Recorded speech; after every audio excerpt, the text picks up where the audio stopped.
Couch Co-op.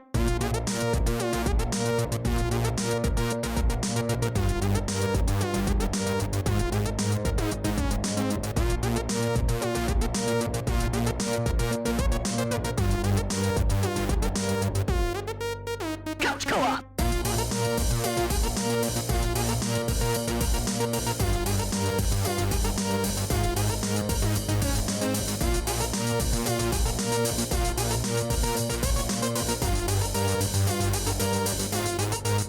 Couch Co-op. Hello and welcome to Couch Co-op. I'm Ian, and tonight the show's running a little thin tonight. Dave and Aaron couldn't make it, and Jared's running late, but do have a special guest. Brad is back on the show. Hi, Brad. Hey, how you guys doing? You. Well, specifically me, I'm doing all right. You know, I drank a little too much last night, so I've been kind of lazy, kind of hungover today, just kind of not doing anything. I should be working a bit more, but I was just kind of like, bleh. You gonna make some Star Wars themed drinks and watch some May the 4th marathons? No, I did No. recently watch Rise of Skywalker. I got that, so I've been even though they put it on Disney Plus, I ordered it like a couple weeks before. Did So- you? I haven't looked yet because my marathon got delayed with work and live. But somebody told me that they actually added the commentaries to the Disney Plus release of it, which so far that's like the biggest Disney Plus complaint is that there's no commentaries on 90% of the films. Oh, I haven't checked that. That's cool though. Yeah. I'm hoping so because I've already seen it 4 times. I'd like to do the commentary one. The documentary on the I don't know how much special features the Disney Plus does beyond that, but I know that kind of the behind the scenes making of documentary was pretty interesting. On the Yeah, it disc. really depends, especially like with the Star Wars movies. Some of them have like a plethora of special features, like really cool ones that were on like original releases, or at least really, really old releases that we haven't seen on DVD or Blu-ray in a while. So that's kind of cool. But there's a lot of missing content that was available on previous services. So a lot of people are upset about that. Yeah, I've never really celebrated May the 4th.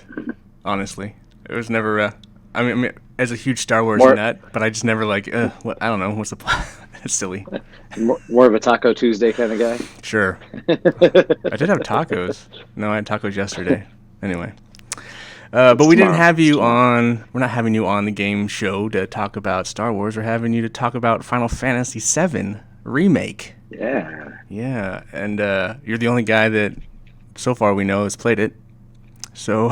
Yeah, I know a lot of people are holding out to get started on it. I got it a day early, like a lot of people did, because of PlayStation, dropping it half a day sooner. They didn't make an announcement or anything. I think they were just being polite to people because of COVID-19. Probably. Yeah, I basically logged on, and with the exception of going to work, I was on my couch playing it. I think I beat it in less than a week. I'm going through now on what they call hard mode, which is like a new game plus, trying to platinum it. But I think I might go back to some of the games I borrowed from Dave and try and beat those as well. Right. What is your relationship with the original Final Fantasy VII? I mean, I literally, and I think I talked about this if anybody listened to the previous podcast that I've been on, but, I grew up with Final Fantasy like a lot of people my age did, watching my brothers play the original Super Nintendo American Final Fantasy 2 and 3, and then, of course, eventually got obsessed and started, like, going in my EGM magazines and ordering Japanese copies, not realizing that not only do I not speak Japanese, but this won't play in my American Nintendo Entertainment System. Right. But when Final Fantasy VII was released, I at that point hadn't bought a PlayStation yet, partially because I was a high school kid and I couldn't afford one. But I was waiting tables for a local diner and had been saving all my tips. And I had just barely enough money to afford a copy of Final Fantasy VII and a PlayStation. but I was at work and I wouldn't clock off until the stores were closed. No. And I asked my waiter friend who was clocking off before me, I said, I'll give you, I think it was like $40 or something, but it was a lot of money in the 90s. Right. I was like, I'll give you money if you go and buy me a PlayStation and a copy of Final Fantasy VII right now and bring it back to me so I can play it when I get home. And he did it. Yeah, it was awesome. And like a lot of people, you know, as soon as I unpacked it, I plugged it in. I skipped through all the like PlayStation loading stuff. I figured I'll learn that later. I want to get straight to the opening credits of the video game, and my mind was blown by the graphics, which is laughable now in comparison, but like nothing ever seen like that before. My jaw was on the floor. And I got about an hour and a half into the game, and it asked if I wanted to save it. Oh. And I realized I didn't ask him to buy me a memory card. Sucky. So I just kept playing. I was obsessed. I played all throughout the night, took like a 2-hour nap, woke up, and I had to go to school. Did you just leave it on? I left it on, yeah, which, you know, we used to do that all the time with our Nintendos because they're cartridge based, but on the PlayStation, that was a real problem. You could break your PlayStation by leaving it on overnight. Right. Those disk drives were finicky. But I think I left it on for 2 days because when I got home, my parents had domain over the TV, and I couldn't play it until I got home from school, you know, the second day. And I came home with a memory card, and I was like, my heart was like just ready for disappointment that I'd broken the PlayStation or somehow it had been reset. Right. And it was fine. Cool. It was fine. Yes. Yeah. It was a great experience. I think you know, we didn't have trophies back then, but if you could platinum a video game, that was probably the first time I ever platinumed one. How many times did you play it? You know, have you played through it? The original one, I think I played through like well, let's say like that platinum, I probably played through 3 times, like where I got the ultimate weapon, all the materia, all that kind of stuff. Cool. But I did some like more rapid, quick runs of it probably a couple dozen times over the years. So it's a really special game to you, having this remake. And this is like just the first like third of the game, but that's what they're saying. Yeah, what is this game? Official announcement on that, but yeah. Has it lived up? Did it live up? Is it living up to what you were hoping it to be? What did you hope it to be? Yeah, I mean, I thought that I was ready to be disappointed. You know, I'm not against the active time battle of a lot of modern role playing games, but there is a part of me that does like the classic menu based fighting, and there's a time and place for both of them. But I was worried when I was watching it that it was just going to be a hack and slash thing, and that it was going to lose a lot of that nostalgic feel that we wanted it to have, and then maybe watered down with a bunch of extra story content that would be unnecessary. And I was happy to be wrong. The game mechanics are fantastic, and they seem simple at first, but they're actually pretty deep. You really have to pay attention to the materia you equip because they really affect each character significantly. Right. Especially with like upgrading your weapons. You know, it's easy to fly through and upgrade your weapons and have special things like a bloodsucker where, you know, every time you kill somebody, it heals you a little bit. So like if you're down on health and you see an enemy only has 1 hit left, switch that character real quick so you don't have to waste MP. Right. You know, and like little things like that add a lot of depth to it. And the extra story content, other than Barrett's voice actor, which drove me crazy, but I also didn't like the voice acting for the main character in Final Fantasy 15 either. Sometimes Japanese English translated voice acting, they don't mesh well together. It's like the bubblegum is cute with the Japanese voice, but when it's something about the English, it just like nails on the chalkboard for me. Or it's just really heavy-handed, or just kind of way too. Yeah, I totally understand. I mean, Metal Gear had a lot of that. Yeah, absolutely. And Metal Gear is fantastic, but there's times where you grit your teeth a little bit to some of their localization and actor choices. But hey, Jared joined us. Hey, boy. Hey, what's up, Jared? Hey, just hanging, finished dinner, and jumped on with you guys. Sorry to rudely interrupt your conversation about a game that I really do want to play. Yeah, we're just letting Brad break it down. He's says. I mean, how's it? I mean, is it? Do you? I don't know. Can you compare the two FF7 and FF7 remake? Is one better from a game standpoint, or would you choose one over I the other? mean, I don't know if it's fair for me to make that call though, because I have such a personal connection and nostalgia to it. You know, that's like asking me. Well, maybe that's not fair. I was going to say the Star Wars prequels. Of course, I'm going to say they are inferior to the original. But I have talked to younger people who grew up watching the prequels that think they're fantastic. You know, Right. but like a fresh set of eyes can take away a lot of critique. You know, and Um. I think that's very fair. So you didn't really some of the voice acting, but everything else, you're pretty much astounded that they pulled this off.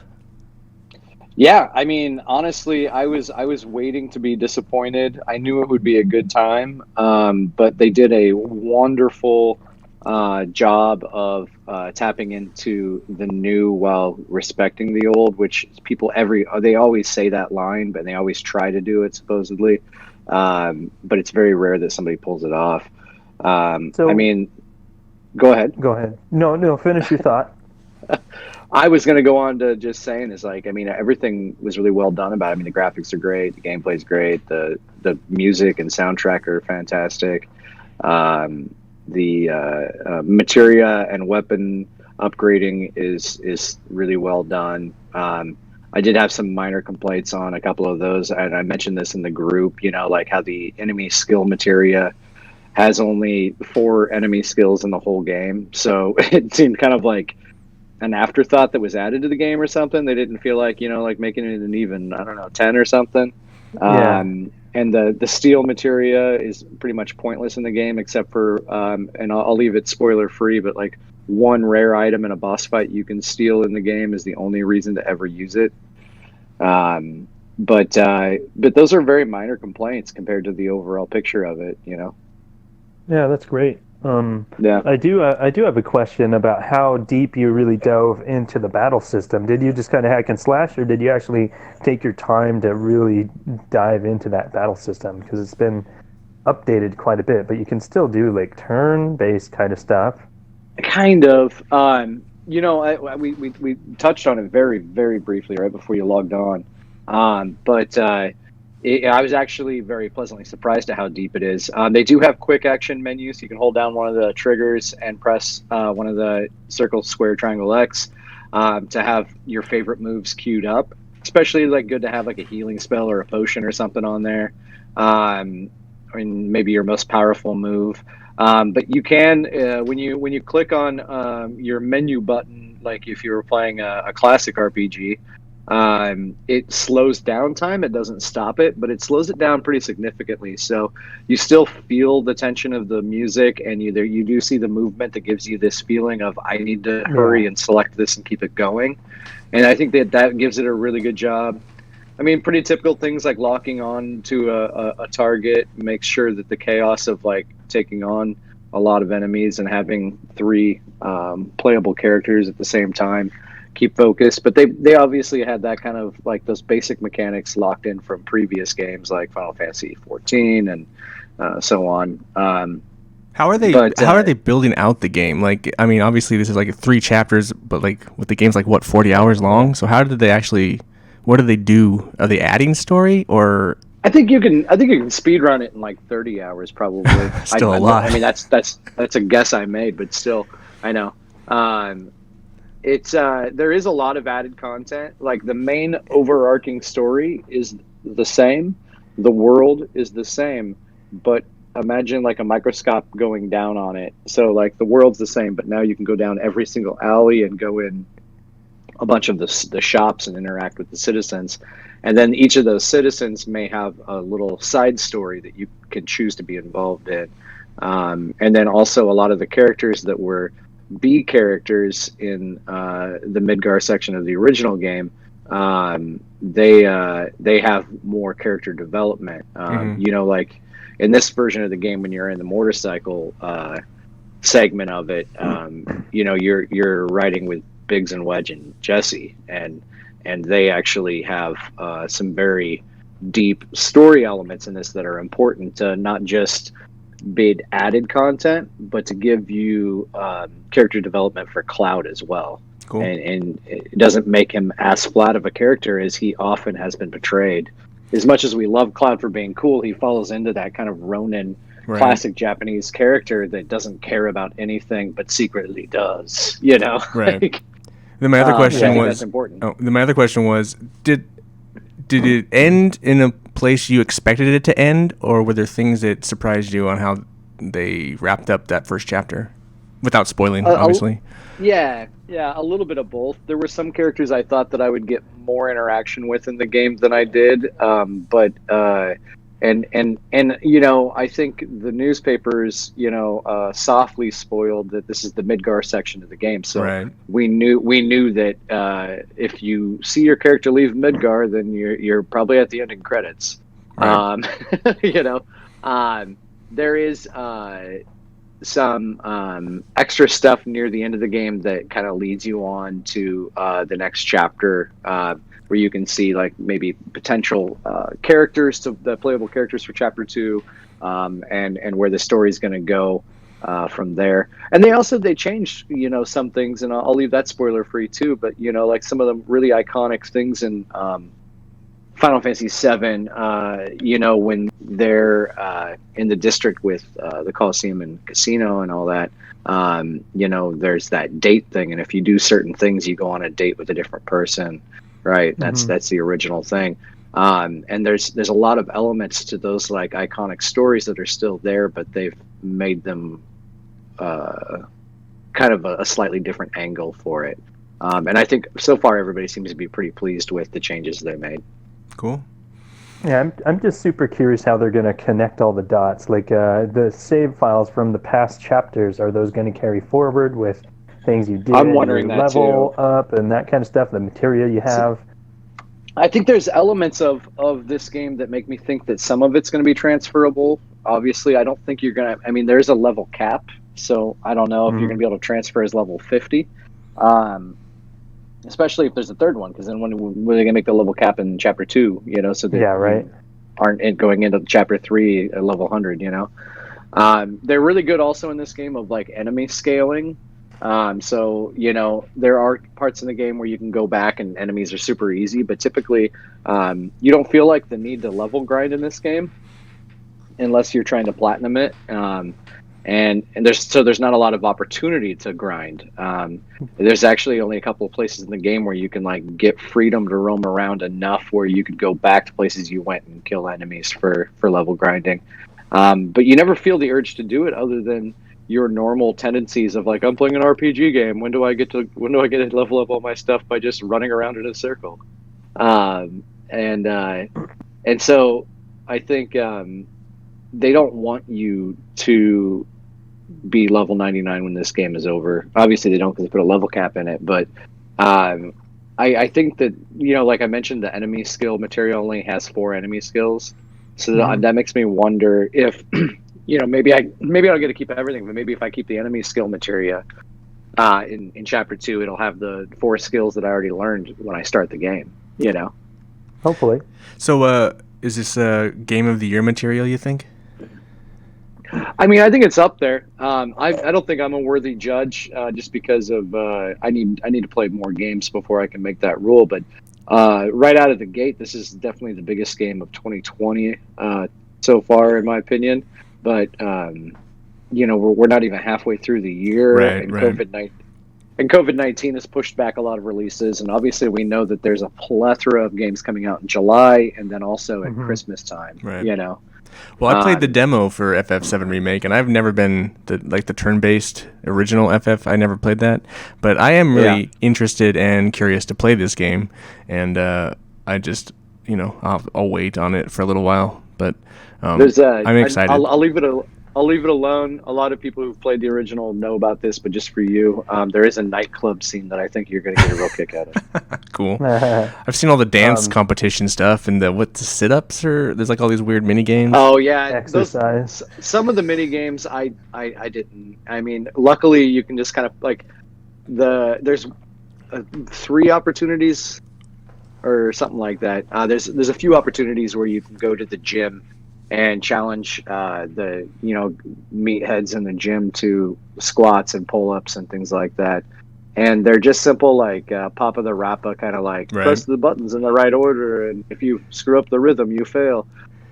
You can beat all of them in your first try pretty easily if you have decent hand-eye coordination, except for the very last one. I played it like maybe 20 times. Luckily, there's not really a load time, so it's easy to do 20 times. Oh, And then I was like, you know what? I don't care about the item I'm going to win for this. I just want the trophy for the platinum. So I'm just going to come back here and make this my last trophy I get.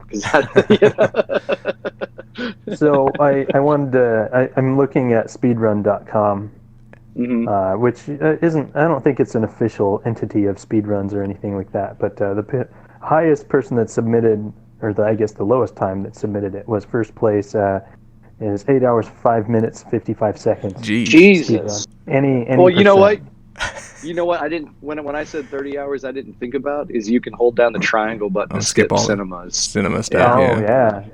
Yeah. That'll I didn't do even it. learn that until halfway through it because I never press a button during an RPG cinema. You know, Are they that's all like pretty- old Metal Gear Solid rules. Are they all pretty entertaining, or is there some that are just kind of okay? The I mean, cutscenes. like I told you, in the beginning of the game, Barrett that's when he's unbearable. Right. No pun intended. But because that's when he's acting a fool Right. and trying to be macho with Cloud, and he's got that like very like generic Mr. T kind of cartoonish voice, and it's like not appropriate to the conversation that's happening. Like it doesn't fit. That's the only time I didn't enjoy the cinematics, and even then, I was okay with it because they're pretty short. Right. And then once he softens up a little bit, and of course all the other characters are introduced, and there's so much wonderful content. I think overall the cinematics and storyline are engaging and keep you entertained. Cool. Well, I don't have any more questions. Do you have any other questions, Jaron?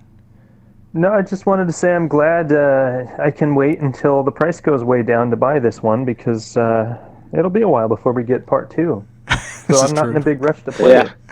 Yeah.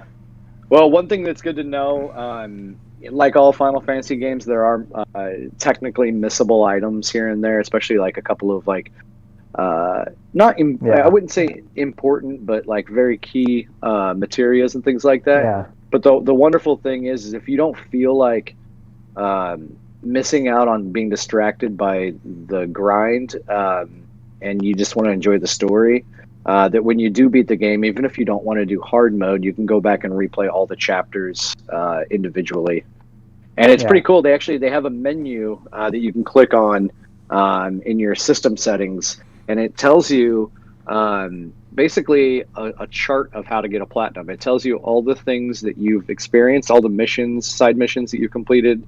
It doesn't tell you which missions you haven't done, but it tells you what chapter they're in, and it tells you that there's an item in this chapter you haven't gotten. So go back and play this chapter until you get it. That's really cool. Yeah, and they have like a battle simulator that new things unlock in after the end game. So there's like actual extra content other than just cleaning up house. In fact, there's a couple of bosses in there that you like the final enemy skill you can't get until post game. It's not available on the first run. Is there an idea of when the next chapter drops, or is that still?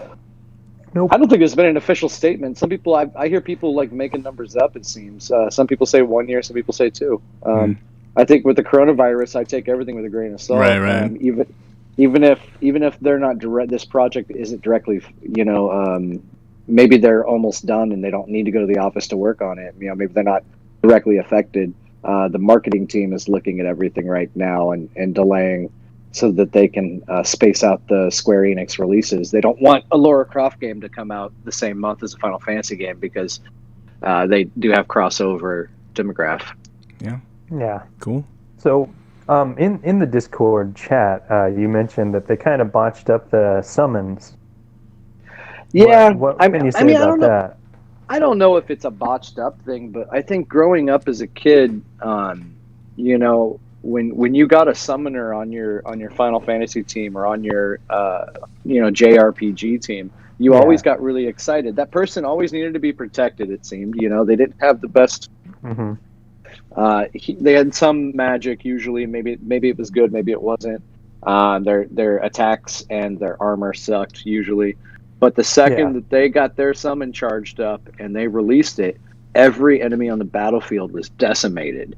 And so that was a special thing. And in this game, we don't really have a summoner. You have a summon materia slot on your weapon.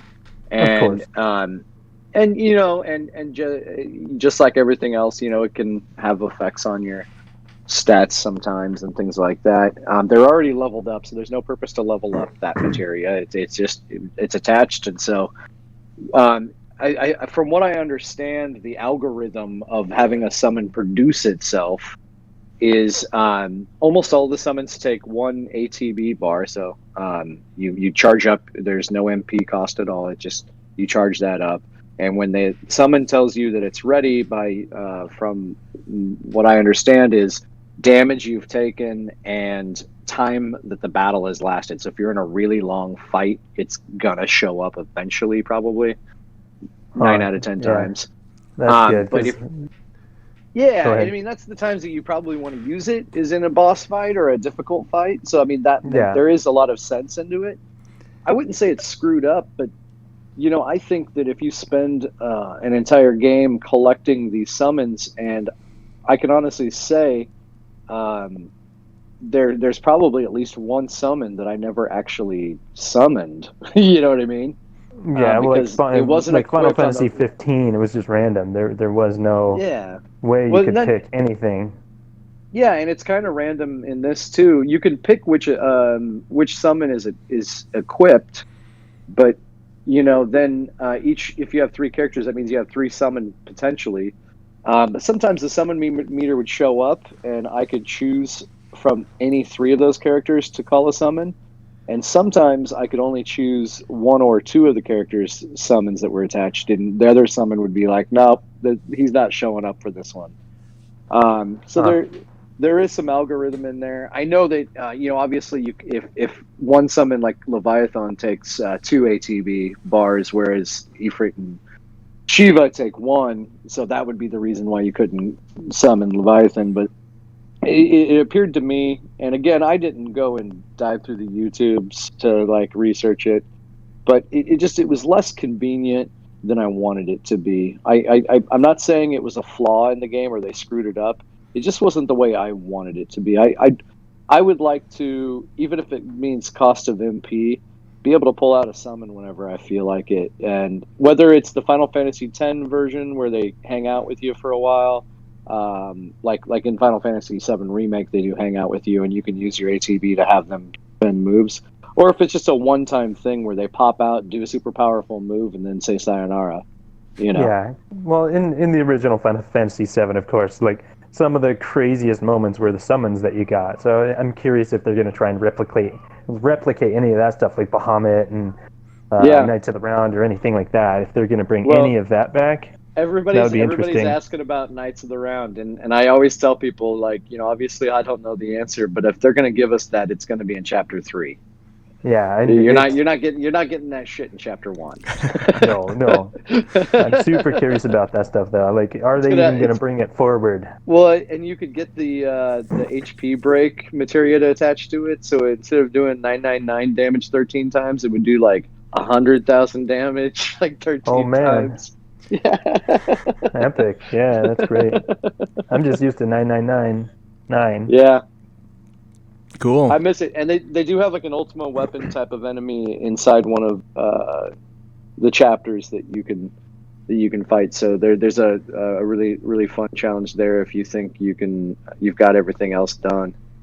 And the funny thing is, there's an item you beat the ultimate weapon, which it's not its name, that is really really useful item.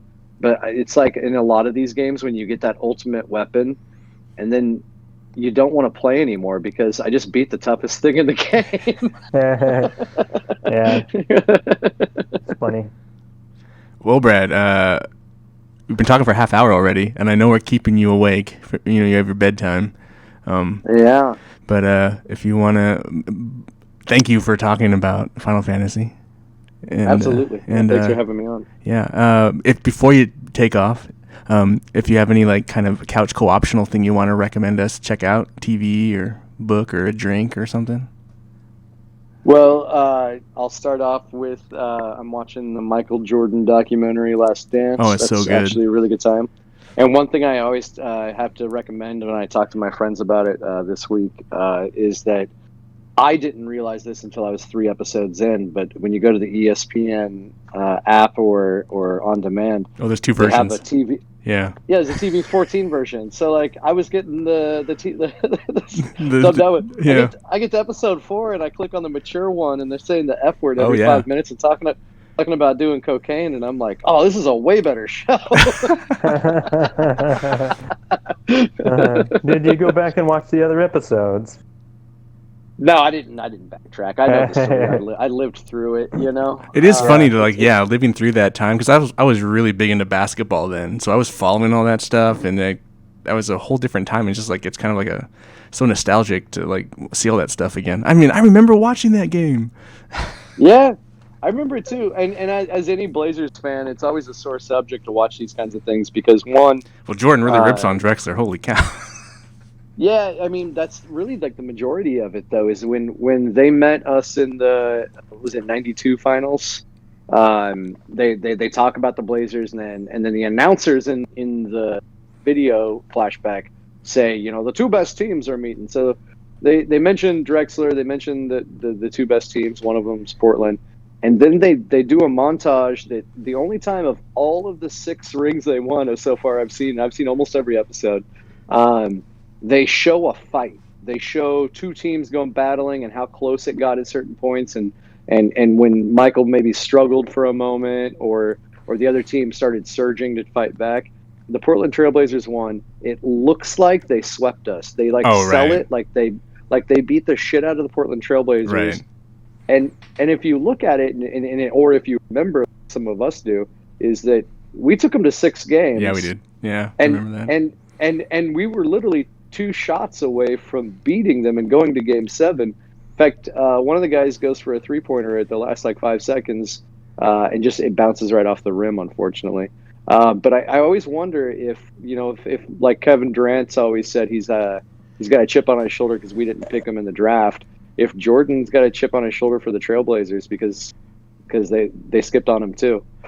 I don't know. I feel like a lot of that also is just like, you can't focus in the weeds too much. You have another story you're trying to tell, but yeah, it's easy to get caught up on your childhood sports rivals when watching these things, but you can't deny just by watching it like how iconic and how many people didn't realize how unique and talented the dude was. So respect either way. Which is part of it also. I felt like that was just maybe because I was a kid, but it was just such a much more fun time in basketball, I felt, in general. But yeah, well, you don't really keep up anymore. You're not much of a sports guy these days, but it is an exciting time again. There was definitely a dull period for me, and for a lot of people, I think we're the same in like the 2010-ish, and early 2000s. Mm-hmm. And I feel like that also is because there was a lot of talented people, but like the late 80s and the 90s, you could look at any team and you have a Hall of Famer. It's not just like they had an all-star; they had a legend. Right. Patrick Ewing in the Knicks. You know what I mean? Right. And you had David Robinson in the Spurs, and you had several different layers of the Lakers, including Magic Johnson, who's covered a lot in the documentary. You've got Malone and Stockton. You've got Clyde Drexler. You've got every single time that Jordan wins one of these games in this documentary, you have to realize that he didn't just win a basketball game. Right. He beat one of the greatest players that ever lived. Every time he played. Well, even I don't know where you are, what episode you're on, but they talk about Barkley and how Barkley got the MVP in the league that year, and he's playing against. Why and then he had a chip on his shoulder because at that point in his career he'd already won everything, so he owned that, and he goes, "You can't have that." Right. So they say, "All right." I think he says in the documentary, he goes, "Okay, you can have that, but go ahead and keep the title." Yeah. No, it's a great show. Yeah. Really well made. Fun. So, When everybody's done watching Star Wars today, maybe tomorrow, watch Michael Jordan, and it's Cinco de Mayo, so get some to-go tacos to help support a restaurant that's hurting right now, and Yeah. drink some tequila or mezcal. Cool, man. Well, thank you for being on the show. Yeah, And you it's get always some good to hear your guys' voices. you get some good rest. Yeah, it's weird having two jobs during a quarantine shutdown thing. Yeah. I look forward to. It's a pleasure to be on. Was this episode 201? No, this is 203, I think now. Oh man, I'm the worst. No, you're Well, fine. it's a pleasure to be on one of the rare social distancing podcasts. Yeah. I look forward to recording with you guys in the same room in the near future. Indeed. Yeah, glad we could chat. Yeah, I'll talk to you guys soon. All right. All right, man. Take it easy. Great. Like, Well, Jared, how are you doing? I'm doing good. What have you? Pretty good. Lazy day. Lazy day? Any video games? You playing any video games lately? Today I don't I know. played more Animal Crossing. Still planting? Yeah, Weeding? yeah, man. Just, Catching tarantulas? The tarantulas are out now. It's scorpions. Oh. Yeah, Well, they last night I caught like 3 scorpions. They just trade them out? Yeah, every creature in the game is seasonal. They'll only be around for a certain part of the year. Oh, interesting. Do they do events in that game then? Yeah, Oh, weird. yeah. There's all kinds of stuff throughout the year. So it's like one of those games you can just kind of jump in for an hour a day or less, depending on what you want to see or what you want to do. You don't have to spend a bunch of time in it. Like, I don't know. It's just fun to dink around. Like I've been just modifying my island so I have nice paths to go to all the different places I have, adding hedges and planting different kinds of trees. I visited Trentina's island, and she gave me the fruits that I didn't have, and gave me a whole bunch of crap. Yeah, that was nice. I now have all the fruits and got all kinds of stuff that's very helpful in the game. Oh. I mean, I would not like this game, right? I don't think so. I don't know. Would anybody like the game? It's too cute In for you. the group? I don't know. I think the Russell house would probably dink around with it. His Maybe daughter Alan would probably and love it. Robin. I think Aaron would actually like it a lot. Because he doesn't have a ton of time to game, and you don't really need to give this game your all. It's just like, visit from time to time. There's some cool stuff that happens every once in a while. You can just do what you want. Like, I'm just gonna go plant some stuff. Oh, that's it. All right, I'm logging out. That kind of stuff. Very simple, quick things. It's kind of what you want to make it. Right. Like, I paid. Well, I got all the upgrades on my house. I just need to pay off the rest of the loan, and that's it. And then I don't know, just make the island prettier, I guess. I keep giving my stuff to my daughter and letting her take the reins and design some of the stuff too. So it's kind of fun to jump in every once in a while, see what she's done. And then do they add like new design elements to build with, or? Well, you can create your own custom Oh. shirts and clothing, wallpapers, all kinds of stuff. So where's the couch co-op shirt? I haven't done any of the creative stuff yet. Gotta get on that. I need to do the creation tools so I can get my Nook miles, which are like another currency in the game that you can only earn by doing certain things, and I need to do things in the game to earn those. Just whatever. How much time do you think you've sunk into it? 90, 85 hours. Damn. Yeah. I've been having a lot of fun with it. Today, I spent quite a bit of time playing Pac-Man 256. Yeah. Yeah, that first came out on cell phones, and then PlayStation got it. I got it on it like a crazy deal, $1 or $2, and it's just a lot of fun. It's a Pac-Man game that you can just keep repeating and repeating and repeating and Better than Championship upgrading. Edition? Well, I wanted a slower pace because I did jump into Championship Edition too, and it's really fast. So I'm like, I don't want anything this fast right now. So Pac-Man 256 is super slow. Is that more like the traditional game?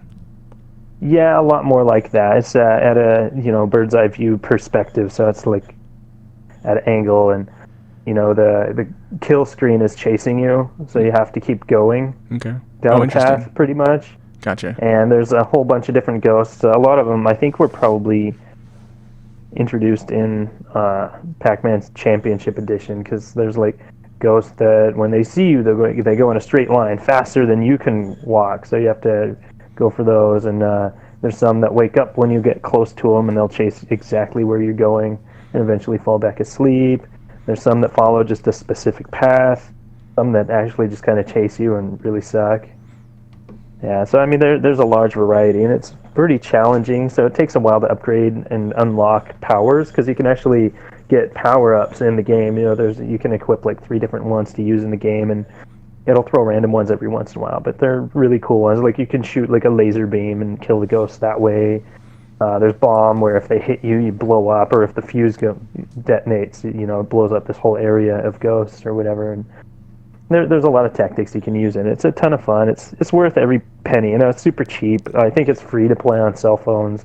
It's a really good Pac-Man game. Cool. I'll check it out. And the other night, since everybody was playing Streets of Rage 4, I decided I'm going to play more River City Girls. So I started the game as Kunio from River City Ransom. Cool. So that was a lot of fun. I played for several hours, beat several bosses. So I think I'll keep that one up, because I love that genre of game so much. I actually bought Dragon's Crown remastered today, because it's like $7.99 or something like that. So it's super cheap. Or $6.99. Yeah, $6.99. Super cheap. Such a good game. That game's so good. Yeah, I mean, it's a little over sexual, so I won't be able to play it around my daughter or anything like that, because it's pretty. Right. Those very Japanese. are flopping. Yeah, very Japanese. But we'll have to play together, man. Yeah, you install it on your system. We'll have to play, because I have it the battle installed. system and the magic system it's all really good, and it's such a big game. There's so much content in that thing. Yeah. That $7 will get you a lot of gameplay. Indeed. I love that game. I have it on PS3, and then I bought it again. I think I had paid $8.99 for it, but that game's awesome. Yeah. So I plan on playing a lot of that eventually. It's one of those stupid games that you pick it up and you start playing it, and then you've like wasted a bunch of time. And it's like you get kind of sucked into it. Yeah. I just love that genre of game. Like, I would love to see like a remake of Golden Axe and crap like that. Just I grew up on that stuff, and I still love it. Dragon's Crown's a great beat 'em up, because it has just that whole extra level of being an RPG that it adds with all this different stuff. It just I don't know, super cool. I think that's what Golden Axe would have become if they kept on making it. So that's probably the closest you'll get to Golden Axe. There's another game, but it never drops below 20. It's been out forever, but like Odin Sphere, it's also by Vanillaware that does Dragon Crown, and it's a similar game, and I've always wanted to pick it up, but it will never drop below $20. So I know there's a lot of games that will never drop below a certain point, like that. I've been watching that one. I can't even think of it. It's a roguelike that you said I should try, but it's never below like $17 or $18, and Dead Cells or whatever. Yeah, Dead Cells. Yeah, that one will never go below that $17 price. I'm waiting for it to get like, I don't know, $10, $15. It's so close, but so far. That's totally. I think it's your type of game, but. Yeah, I'd probably like it. That's. I mean, I really loved Rogue Legacy, because we got that for free, and I ended up playing the hell out of that. And this is just more roguelike stuff. I like the rinse and repeat, as long as it has a quick load time and quick jump back in, kind of a gameplay loop. Anything else you've been playing? Well, this weekend, yes, we played together. Yes, we did. We played some old Rocket League. Good old Rocket League. Yeah, we had 4 dudes, so we were just doing the wild and crazy for a while, and then 5 dudes. Then a 5th dude joined, so we ended up doing private matches with a bot. And not a bot sometimes.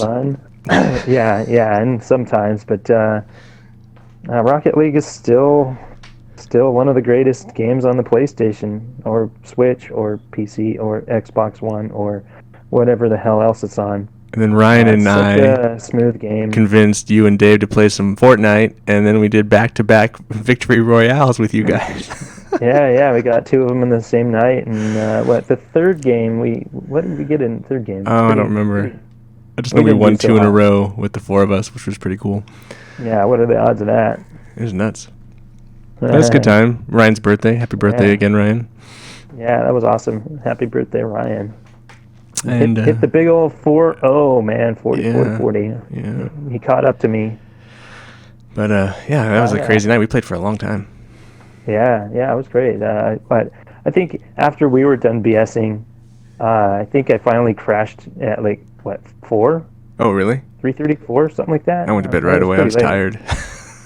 Yeah. Well, I didn't want to disturb the wife, so I just slept on the couch. Oh, gotcha.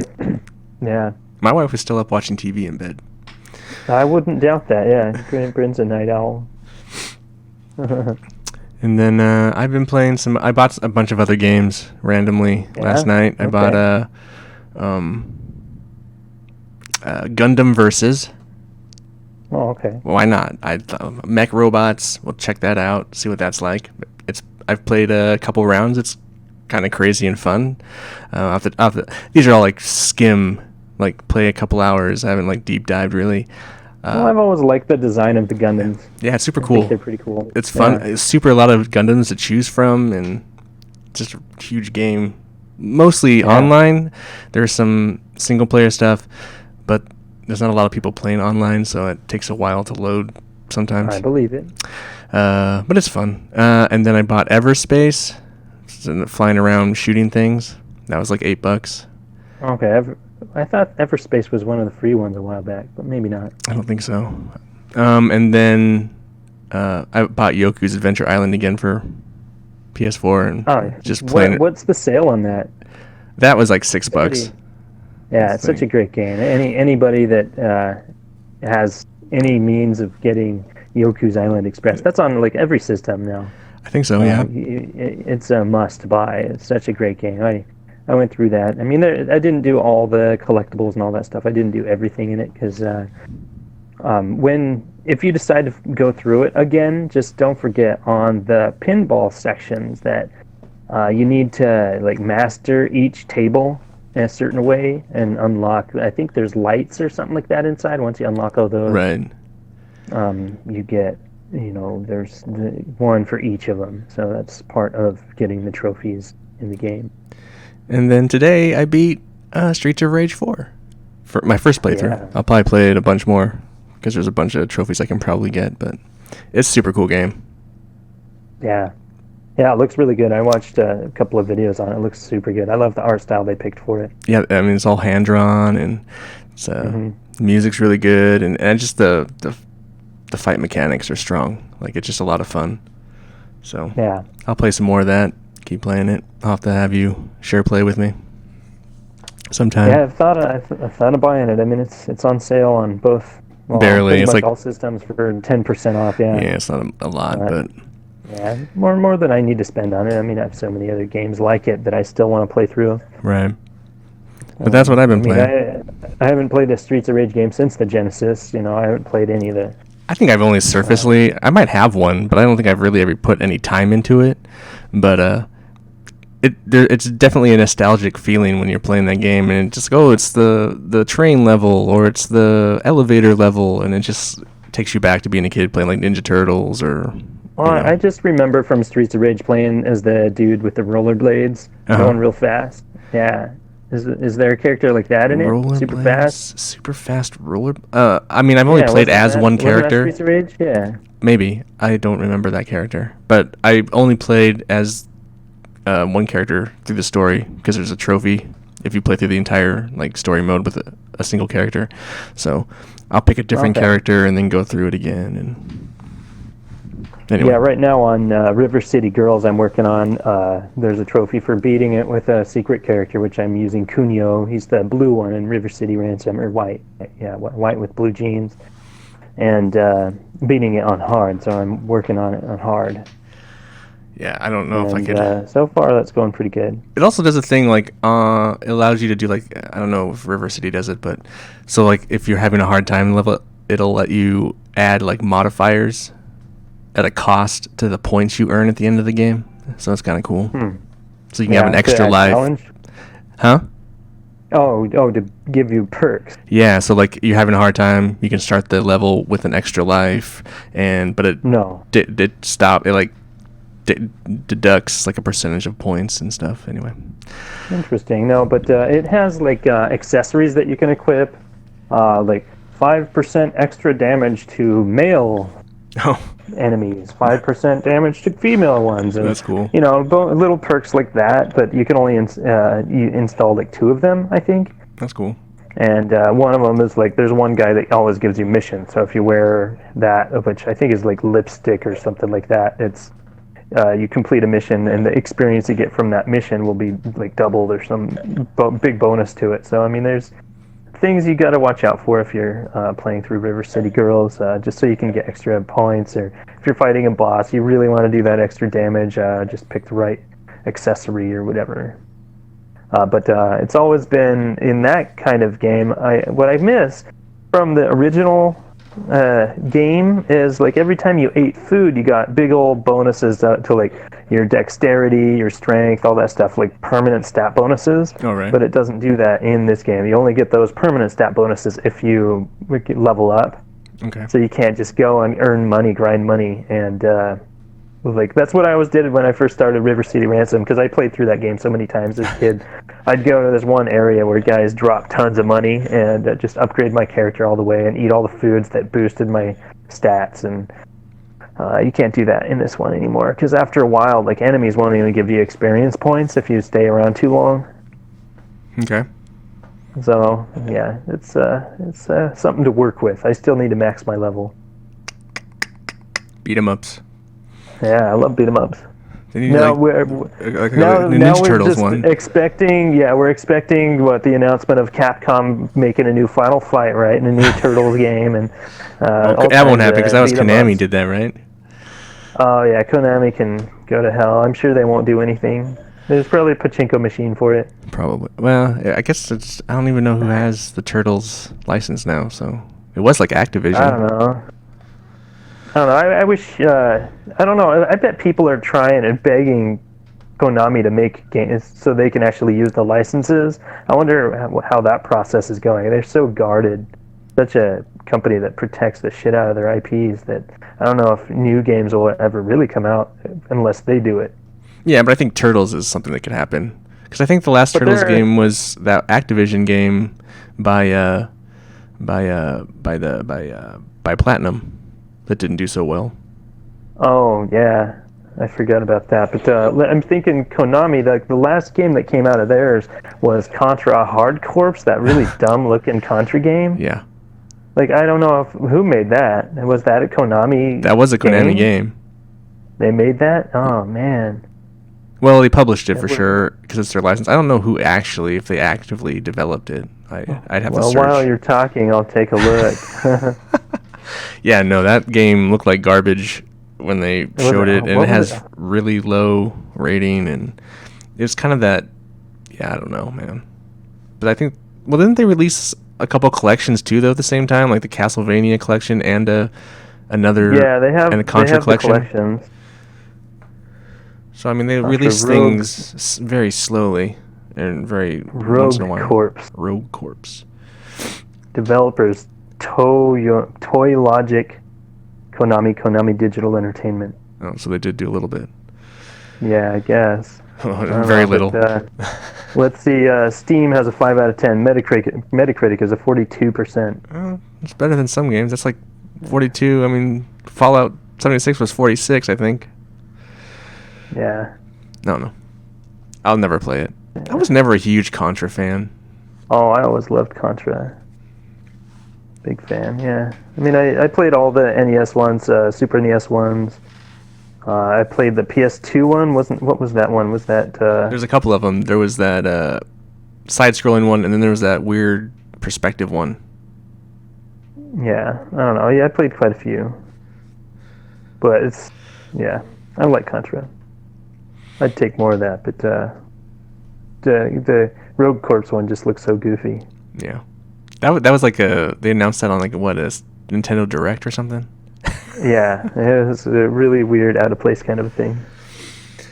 Anywho, and that's kind of all I've been playing. I haven't been playing a lot since Saturday night. Been just kind of chilling. Yeah. I mean, I haven't been playing a ton. I mean, last night I just kind of sat and looked at my phone for a while and jumped on Animal Crossing just to redesign some of the island, and that's about it. It's funny in these times. There's a lot of just sitting on the couch, vegging out at your phone. I'm just like, what's happening? Yeah, I mean, once the kids go to bed, it's like time for my brain to just chill out for a bit. Decompress. Are you watch any? You have any couch co-optionals? Any like shows you're watching, or movies, or readings, or music, or podcasts? No, but yesterday I watched Charlie and the Chocolate Factory. Or OG one, or the OG. I love that one. So cool. good. I haven't seen that in a while. Yeah, I love the songs in it, and it's just fun. Cool. I don't have anything. I was going to say Last Dance, but Brad took mine, so. Yeah. But eventually this week, maybe this weekend, I'll watch the new Star Wars movie. Yeah, it's supposed to be out today, right? Yeah, I think so. Super cool. So, yeah. I guess it has commentary. Brad was saying that it has commentary on it now, so you can, if you've seen it a million times, you can watch it with commentary. I guess that's something new. Oh, okay. But anyway. Cool. Yeah. Cool. I have nothing else to say. Yeah, I'm good.